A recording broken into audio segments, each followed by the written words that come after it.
ખરેખર અમને ક્યારેક ક્યારેક અંદરથી કંઈક દુઃખ થાય છે. અટાણના જે લેખકો પાયા વિહોણા જેણે જેણે ગીત લખ્યા છે, હવે આપણે કોઈના બાપને રોજ કઈ તો સારું લાગે, આપણા બાપને કોક રોજ કીએ તો સારું લાગે. હવે બધાને જેટલા માતાજીના ગીત ગાય, ઓલી માતાજીનો રોજો, ઓલી માતાજીનો રોજો, ઓલી માતાજીનો રોજો, એલા ભાઈ બધી માતાજીના બાપ રોજા નહોતા. આ વાત બાવીસિયા કોટડા અને આઈશ્રી બાયાબાઈ, દેવબેન, 4 બેનું અને એનો જે પિતાશ્રી હતા એ રોજ થયા.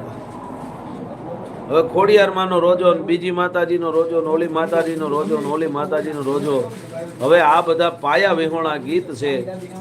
કોઈ મૂળ વાતને કોઈ કઈ જાણતું નથી ને એમને રોજા રોજા કરીને ઠેકડા મારે છે.